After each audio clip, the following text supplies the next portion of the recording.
डॉक्टरांनी काय सांगितलं, आपलं स्कॅन कधी आहे आणि कधी बोलवलंय परत, ते सगळं तुम्हाला नंतर सांगूच. बाळाला जातोय, मला काही लागत नाही माझ्या अंगाला. हो नको लागून जाड होणार नाहीस ना. आणि नंतर जाड झाले तर नंतर जिम लावायची गरज लागणार नाही, वेट लॉस करायची गरज लागणार नाही तुला. आणि आता आहे ना, पहिलं कसं होतं 1 ते 6 महिन्यापर्यंत आहे ना मला 1-1 महिन्याला जावं लागायचं हॉस्पिटलमध्ये. पण आता डॉक्टर लवकर म्हणजे ना 15-15 दिवसाच्या गॅपमध्येच बोलवतात रुटीन चेकअपला. म्हणजे मला असं वाटतं माझी आता 8व्या महिन्यात होईल ती सोनोग्राफी. म्हणजे 7वा संपून 8वा लागेल ना तेव्हा माझी ती सोनोग्राफी होईल. आज मला मशीन घ्यायला लागली बीपीची आणि एकदम आजचा चेकअप एकदम नॉर्मल झाला. हाय, हॅलो, नमस्कार, कसे आहात सगळे? पायल प्रतीक ब्लॉग मध्ये तुम्ही सगळ्यांचं स्वागत आहे. आमच्या तोंडावरनं तुम्हाला कळत असणार आहे की आज आम्ही हॉस्पिटलला गेलो होतो. का तुम्हाला सांगते, कारण की आम्ही 5 वाजता उठलो होतो, त्याच्यामुळे एवढं हॉस्पिटलला का झोपलेलो. गेलो होतो? तू काय बोलली? आम्ही हॉस्पिटलला गेलो होतो. का गेलो होतो ते तुम्हाला सांगते. का गेलो होतो? का गेलो नाही, हॉस्पिटलला गेलो होतो हे तुम्हाला समजलं असणार आहे. का गेलो होतो ते तुम्हाला सांगते. हा, आम्ही 5 वाजता उठायचं म्हणजे बरं ठीक आहे, चला परत आपण बोलूया. परत नाही, आता परत काय नाही. गप्प बस, तू हे नको टाकू नाही, प्लीज. नाही, टाकणार आता. प्लीज, मी अजून झोपत आहे प्रतीक, मी प्लीज. टाकली. माझी झोप नाही झाली. झाला असा उशीर, आम्हाला उशीर झाला आणि झाला असा उशीर, आम्हाला उशीर झाला. तुझ्यामुळे होते सगळं. तर मॅच चालू करतोय. डॉक्टरांनी काय आणि आता सांगितलं, 6 वाजले. हा डॉक्टरांनी काय सांगितलं, आपलं स्कॅन कधी आहे आणि कधी बोलवलंय परत, हे सगळं तुम्हाला नंतर सांगूच. पहिला ब्लॉग आपल्याला सुरुवात करूया आणि आपल्या डेली रुटीन तुम्हाला शेअर करूया. आजचा डेली रुटीन आम्ही आलो 11 वाजता, 10 वाजता आलो. तिथनं जेवण वगैरे नाश्ता वगैरे करून माझं कस्टमरचं वगैरे देऊन 12-1 वाजले. मग त्यानंतर जेवून जे आम्ही झोपलो 2:30 वाजता. म्हणजे Direct 6 तासाभर वाजता झोपू पाहिजे, उठलोय. तासभर झोपू पाहिजे. पण तासभर काय 3 तास झोपले आम्ही. 3-4 तास. 5:30ला उठलो आम्ही. खूप आणि अजून झोप आली, माहित नाही का, उठूशी पण वाटत नव्हतं. आणि बरोबर माझे हातपाय दुखतात, ते सुजले ते, आणि त्याला पेन व्हायला लागले. आता पहिले हातपाय सुजले की पेन नव्हतं होत, आता हातपाय सुजलेत की ते पेन व्हायला लागले मला, आणि त्याचे मला इरिटेट होते खूप जास्त. डॉक्टरला आपण काय काय विचारलं, डॉक्टरने त्यावर काय काय सांगितलंय ते आपण नंतर एंडपर्यंत चर्चा करूच. आणि आज हॉस्पिटलमध्ये जे जे झालंय ते तुम्हाला मी थोड्या वेळात सांगेल. पण आता आपण चहा पिऊया पहिलं, कारण भूक लय लागली आहे. तर पहिलं खाली जाऊ, पण चला. भूक लागली. इथं बघा, चिंचा, बोर, काय काय घेऊन आली मला. आणि हे कुणी आणले माहिती का? हे बघा, या पोरीने, काल जिचा बड्डे होता तिने तिच्या गावावरनं, तिच्या मम्मीनी, मावशीनी सगळे गावाला गेलते, तर मला हे पाठवून दिले. आता मस्त चिंचा बोरं खाते भिंगू, हाय की नाही? अजून काय सांगितलं होतं मी तुला आणायला? विसरली ना? तुला म्हणलं होतं मला कैरी आणायची तुमच्या झाडाची, आणली का?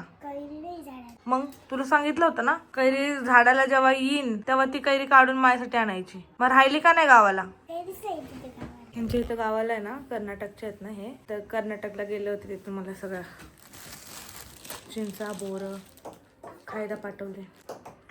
पडायला लागले गाई, थांबा जरा कशात तरी ठेवू आता हे काढून. आणि मला आधीच खोकला झालाय, मी तरी पण बिनलाजासारखी चिंचा खाणार आहे. आणि माझा अजून खोकला वाढला तरी चालेल, पण मी खाणार आहे. आता मला कंट्रोल नाही होणार, त्या चिंचांना बघून माझ्या तोंडाला पाणी सुटत आहे. चला आता खाली आले, मी चहा ठेवला आहे आणि सोबत करते चपाती गरम. दुपारची चपाती होता, म्हणलं चहा सोबत त्या संपून टाका, परत रात्री स्वयंपाक केला की मग कोण खात नाही म्हणून आता चहा आणि चपाती देते मम्मीला आणि पप्पाला.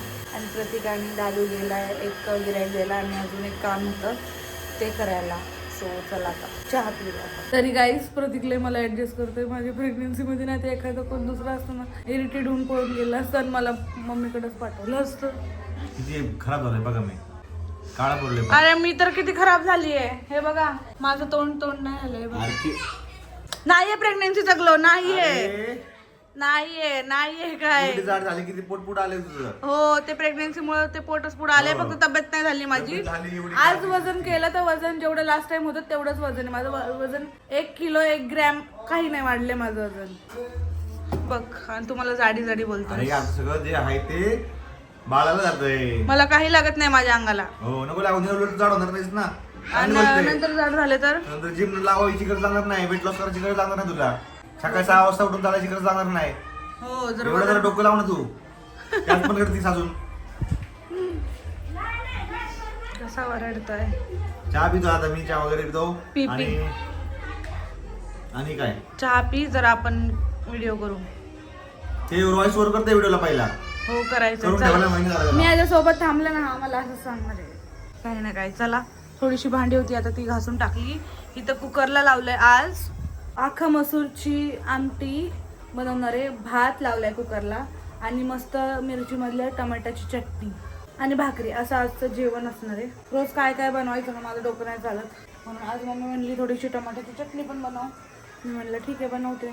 चला मग आता स्वयंपाक आवरून घेऊ आणि वरती जाऊ. वरची रूम आवरायची आहे, मशीन लावायची आहे कपड्याची आणि हात नाही पुसलेत.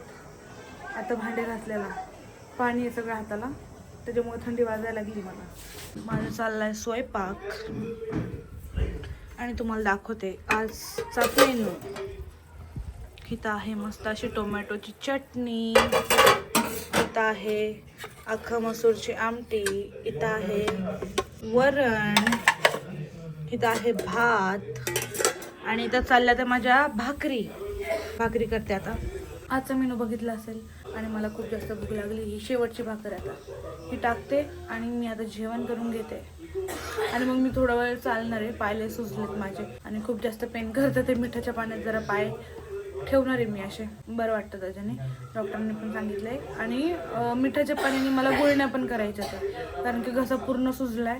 खातानी पितानी गिळतानी खूप जास्त घसा दुखायला लागलाय. हे व्हायरलच आहे असं वाटतंय मला, पण त्याला घरगुतीच उपाय करायचा. एक गोळी दिली आहे पण ती गोळी आम्ही आणली नाही आता ना, मेडिकलमधून आणावी लागेल रात्री असं मला वाटतंय. बघू आता पहिला का स्वयंपाक आवरून घेते. इथं आज आहे भाऊचा धक्का.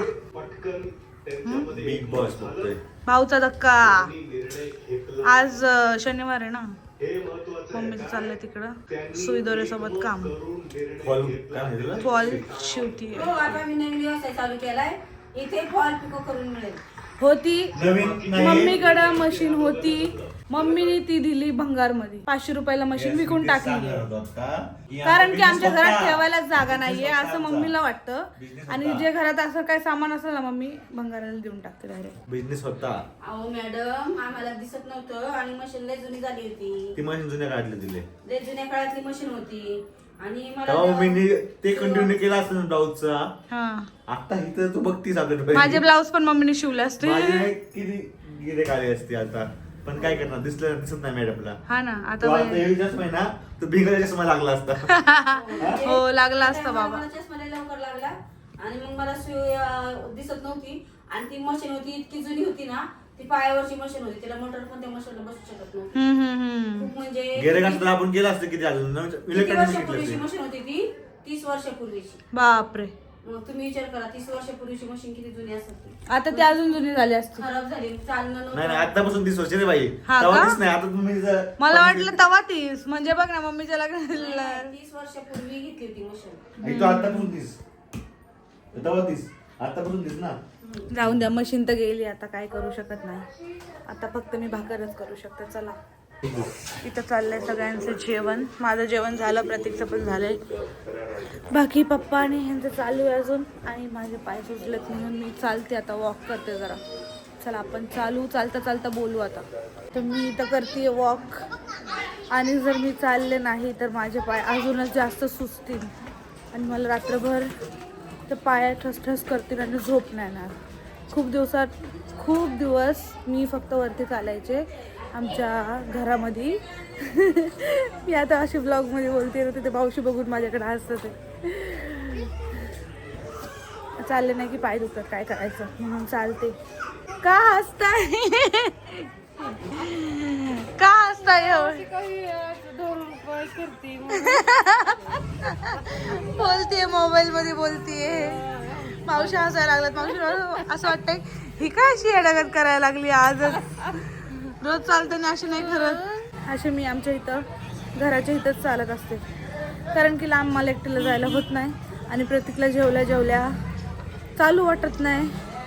असं आहे आमचं, काय करायचं आता, म्हणून मी चालतीये. आता तुम्हाला हॉस्पिटलमध्ये जे काही झालंय ते सगळं मी वरती गेलं सांगते नीट. आणि डॉक्टर पण काय काय बोलले, आता मला 8 महिना लागणार आहे त्याबद्दल पण काय काय बोलले ते सगळं तुम्हाला सांगते. पण आता मी 15-20 मिनिटात चालते आणि मग आपण बोलूया. इथं चालली आहे मम्मीची सकाळच्या भाजीची तयारी. मम्मी तशी नाही, तशी करा ना भेंडी, ती भरून करते तशी. मिसळी लावली आहे. आता माझ्या सासूचा आवाज मी बनते काय, मम्मी काय नाही बोलणार, मम्मीवरचं सगळं मी बोलते.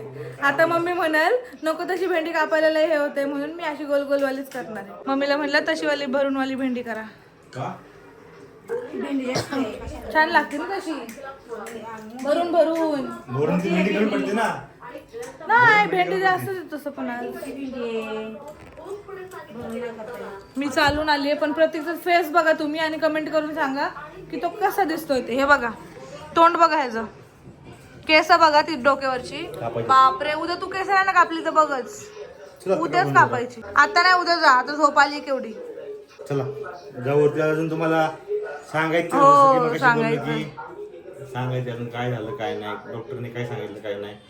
चला आता वरती जाऊ. चला दादूला केस कापायचे पण त्याच्या दादाला केस कापायचे नाही. अरे त्यांनी महिन्यात 3 वेळा केस कापले दादूने महिन्यात. मेहनत नाही, मग जेवढ्या वेळा मी केस कापले ना त्या 3 वेळा त्यांनी केस कापले तेवढ्या वेळात. त्याला अजून परत एकदा केस कापायचे. 15 दिवस पण नाही झाले केस कापून, म्हणजे त्याचा फेअरवेल संपून 15 दिवस पण नाही झाले ते. आणि त्याला परत आता केस कापायचे बघा. कापायचं तुझे केस. हो मग साईडने केस कापायचे म्हणला इकडून इथून आणि इथून आणि फक्त पुढचीच केस वाढवायची. बोलला काय पण कसं खावं शी काय खावते तर कळतंय का. भेंडी खातो भेंडी कशी? आवडते त्याला त्याला. आवडते भेंडी. काय कसं आवडतं? चांगलं असतं. अजिबात नाही आवडते. काय खायचंय केक.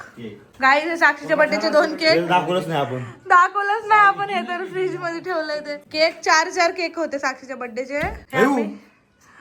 दोन केक हे बघ एवढं तर कोणासाठी ठेवलंय? कोणी खाल्ला की कमाशी एवढं का ठेवलंय? मग अशी त्यात पण एक केक अजून. हा ठीक आहे. जेव्हा साक्षीला ज्यांनी केक आणलेत ना त्यांना सांगा. मग इथं कॅमेऱ्यात सांगा. काय पण कसे बोलतात मम्मी पप्पा. आता माणूस केक कसं घेऊन येतो दादू. पप्पा मध्ये त्या अंड्याचे केक का नाही आणले. अंड्याचे पण बर्थडेला सगळे नॉन व्हेजिटेरियन थोडे असतात. मग अंड्याचे काय आणि ते दुसऱ्यांनी आणलेले आहेत. त्यात रेड वेल्वेट आहे. मला वाटलं पूर्ण रेड असेल नॉनव्हेज पाहिजे म्हणलं. पण लय छान आहे. कुठं रेड ठेवला का? हो तू खाल्ला ना दुपारी. मी रेड नाही खाल्ला. हो रेड होता बाबा तो. एक घे काउंट समोर टाकायचं घे. हो संपून टाका मग नंतर खराब होतील. धर तुझा दिल मला दे. माझं नाहीये मग कुणाचा आहे. केक नाही. तुझा झाला ना तू दिला ना मला. तुझ्याकडेच आहे. हा रे हा तर हा नको मग खोटा दिल. माझा तुझा दिल ऑलरेडी माझ्याकडे. जर हाय की नाही रे ओरिजिनल दिल त्याचा माझ्याकडे तर मी खोटा घेऊन कोणाला खायचं अजून केक? आमचं जेवण वगैरे करून झालं आणि माझा वॉक पण करून झाला. मस्त 20 मिनिटं चालले मी आज. आणि तुम्हाला सांगते सकाळी आम्ही गेलो होतो हॉस्पिटलमध्ये रुटीन चेकअपसाठी गेलो होतो. थोडासा आवाज बारीक कर रे. तर रुटीन चेकअप होतं. आणि आता आहे ना पहिलं कसं होतं 1 ते 6 महिन्यापर्यंत आहे ना मला 1 महिन्याला जावं लागायचं हॉस्पिटलमध्ये. पण आता डॉक्टर लवकर म्हणजे ना 15 दिवसाच्या गॅपमध्येच बोलवतात रुटीन चेकअपला. कारण की 7वा 8वा 9वा महिना थोडासा नाही का हे असतो रिस्की असतो. त्याच्यामुळं सारखं 15 दिवसाला चेकअप करायला लागतं. PP वगैरे चेक बरोबर एकदम आहे का नाही हे सगळे चेकअप होतच असतात सारखे. आणि अजून एक गोष्ट म्हणजे मला आहे ना लास्ट टाइम BP चेक करायची मशीन घरी घ्यायला लावली होती पण ती मी घेतली नव्हती. पण माझ्या पायाला हाताला सूज असल्यामुळे ना मला डॉक्टरांनी आता सांगितलंय की एक मशीन घे घरी आणि सारखं कधी असं वाटलं तर मशीननी BP सारखं चेक करायचं. तर डॉक्टरांनी सांगितलं होतं की 130 120 किंवा 140च्या पुढं जर BP असेल ना म्हणजे तुला असं वाटलं की BP जास्त आहे तर लगेच यायचं. कसला विचार नाही करायचा, लगेच हॉस्पिटलमध्ये यायचं असं डॉक्टरांनी सांगितलंय. पण अजून काय मी मशीन नाही घेतली आणि बघू आता घेईल का नाही ते पण नाही माहिती. कारण की मम्मी बोलतीये की घरी मशीन घेण्यापेक्षा नाही का आपल्याला कळणार पण नाही ते चेक केलं बरोबर आलंय का नाही का एवढं किती पाहिजे काय पाहिजे त्यापेक्षा थोडेसे पैसे खर्च करून बाहेर चेक केलेलं चांगलं आहे BP असं मम्मीचं म्हणणं आहे. बघू आता घरातले लोक काय म्हणतात मग ती मशीन घेऊ आम्ही. आता तुमच्याशी बोलते तरी मला गरम होत आहे. बाहेर थंडी आहे तरी मला आता गरम होत आहे मध्ये. तर आता ही मशीन घेणार आहे का नाही ते तुम्हाला कळलंच. पण त्या व्यतिरिक्त 15 दिवसांनी आम्हाला परत बोलवलंय. आज होती 31 तारीख. आता 15 दिवसांनी परत जायचं आहे. आणि आता 32 वीकची सोनोग्राफी असते एक तर त्याची सुद्धा मला तारीख दिलेली आहे. ती पण सोनोग्राफी करायची आहे 15 दिवसांनी. 32 वीक्समध्ये असते ती सोनोग्राफी. म्हणजे मला असं वाटतं माझी आता 8व्या महिन्यात होईल ती सोनोग्राफी. म्हणजे 7वा संपून 8वा लागेल ना तेव्हा माझी ती सोनोग्राफी होईल. मग त्या सोनोग्राफीचे रिपोर्ट पण मी तुम्हाला तेव्हा सांगेल. पण आज काय झालं आज मला मशीन घ्यायला लागली BPची आणि एकदम आजचा चेकअप एकदम नॉर्मल झाला छान झाला. फक्त काळजी घ्यायला लावली थोडीशी नाही का. म्हणजे जसं की आता पाय वगैरे सुजण्यात आहे ना तर ते म्हणले की थोडंसं वॉक करत जा नाही का. असं हाय म्हणजे कोणती पण गोष्ट अशी झाली नाही की लगेच नाही का हाय बीपी नाही करायचा, नॉर्मल बीपी ठेवायचा, शांत राहायचं. जिनेवरनं पण कमी चालायला लावलंय मला, कारण की आमचे हे जे जिने आहेत हे जिने चालून वरती आले की दम लागतो. तर त्याच्यामुळे ना मी ती पण आता काळजी घेणार आहे 8व्या महिन्यापासून. कारण की आता आमचं असं झालंय की डोहाळ जेवण आम्ही 9व्या महिन्यात करायचं ठरवतोय. म्हणजे अजून प्लॅनिंग चाललंय. हे पण नाही माहिती आहे की त्याच्या आधीच माझी डिलिव्हरी मला नाही करायची आहे. म्हणून 8व्या महिन्यात मी माझी पूर्ण काळजी घेणार आहे. जास्त हालचाल करणार नाहीये. 9व्या महिन्यात मी फुल हालचाल करेन. एकदा डोहाळ जेवण झालं की फुल फुल फुल हालचाल करेन, चालन पळण बिळण सगळं. पण 8वा महिना मला थोडासा शांतीतच काढायचा आहे. कारण 8व्या महिन्यात डिलिव्हरी पण झालेली चांगली नसती असे सगळे मला बोलतात. त्याच्यामुळं ती काळजी घ्यायची आहे. आणि दुसरी गोष्ट, मी आज आहे ना एक किस्सा झाला. डॉक्टर म्हणले बाळाची हालचाल जाणवती का? तर मी म्हणलं हो जाणवती, पण खूपच जास्त जाणवती. म्हणलं मला इरिटेड, म्हणजे नाही का असं हे व्हायला लागलं आता, पोट वगैरे दुखलं की नाही की इरिटेड होतं मला पोट वगैरे दुखल्यावरती. तर डॉक्टर म्हणते सगळ्या पेशंटची अशी कंप्लेंट असते की हालचाल जाणवत नाहीये, खूप कमी जाणवतीये, लक्ष द्यायला लागतं खूप. पण तू पहिल्यांदाच अशी बोलतीये की नाही का जाणवती, म्हणून नाही का चांगली जाणवती हालचाल, असं म्हणजे चांगली गोष्ट आहे. सो असं माझा आजचा चेकअप झाला. अर्थातच चेकअपमध्ये काही प्रॉब्लेम नव्हता आणि माझ्या प्रेग्नन्सीमध्ये पण देवा इथून पुढे पण काही प्रॉब्लेम कॉम्प्लिकेशन्स नसावे, मी तर एवढंच बोलते. जसं चांगली प्रेग्नन्सी आपली चांगली चालली आहे, तसेच अजून 2 महिने सुद्धा चांगले जावं. आणि चला आता एवढं बोलून मी माझं भाषण संपवते. लेक्चर बास तुम्हाला पण बोर होईन आता. तर चला भेटूया उद्या नवीन ब्लॉगमध्ये. आणि 32 वीकची माझी सोनोग्राफी झाल्यावरती सुद्धा भरपूर जणांचे मला प्रश्न आहेत की सोनोग्राफीबद्दल, नाही का, बाळाचं वेट किती आहे, तुझं वेट किती आहे, असं तसं. तर तुम्हाला सांगते, आत्ता सध्या तरी माझं काही वजन वाढलेलं नाही आहे. लास्ट टाईम 15 दिवसाआधी वजन केलं होतं, तेवढंच वजन माझं आत्तासुद्धा आहे. 1 किलो किंवा अर्धा किलो सुद्धा नाही वाढलं आहे माझं वजन. माझं वजनच तेवढं आहे. तर अर्थातच आपली जी आजची रुटीन चेकअप झाली त्यात काही नाही, म्हणजे असं वेगळं काही नव्हतं. एकदम नॉर्मल रिपोर्ट होते, एकदम छान आपली प्रेग्नन्सी आता चाललेली आहे. तर अशीच 2 महिनेसुद्धा चांगले जावे प्रेग्नन्सीचे आणि टायमाच्या आधी माझी डिलिव्हरी नाही व्हावी एवढीच मी प्रार्थना करते देवाकडं पण. कारण की मला डोहाळे जेवण करायचं आहे. 7वा महिना तर माझा असाच गेला आहे. सो आता 1 महिना आहे आपल्याकडं. तर बघू आपण प्लॅनिंग करूयात, तयारी करूया म्हणजे. आणि आता आम्ही तयारी करायला लागलो आहे डोहाळे जेवणाची. तुम्हाला उद्याच्या ब्लॉगमध्ये सांगते की आम्ही काय काय तयारी करतोय आता सध्या. तर बाय बाय, चला भेटूया उद्या नवीन ब्लॉगमध्ये. बाय.